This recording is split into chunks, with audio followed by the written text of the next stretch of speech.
Hello guys, welcome back to my channel. তো আজকে আমি তোমাদের সঙ্গে নর্থ সিকিমের কিছু ভিডিও শেয়ার করতে চলেছি। এইটা হলো আমাদের নর্থ সিকিম যাওয়ার পুরো গ্যাংটা, এবং আমাদের আমি গেছিলাম জানুয়ারি মাসে। জানি অনেক দেরি হয়ে গেছে তোমাদের সঙ্গে শেয়ার করতে।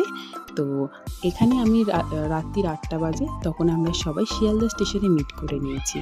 এখানে আমি কিছু ফটোশ্যুট, তারপরে কিছু ট্রানজিশন ভিডিও করার বারবার ট্রাই করছিলাম, আর শেষ পর্যন্ত হলো। কারণ কি, আমি তো এত এক্সপার্ট না। তো সব কিছু করার পরে আমাদের ট্রেনটা ছেড়েছিল 10:30টার সময়। তো আমি ট্রেনের মধ্যে ভিডিওগুলো করতে পারিনি। সকাল 8টার সময় আমরা নিউ জলপাইগুড়ি স্টেশনে নেমে গেছিলাম। এখান থেকে আমাদের কোনো প্রবলেম হয়নি, কারণ কি আমাদের গাড়ি আগের থেকেই বুক করা ছিল। তাই আমরা গাড়িতে উঠে গেলাম। চলো এখান থেকে হোটেলে যাওয়ার কিছু সিনেম্যাটিক শট তোমাদের সঙ্গে শেয়ার করছি।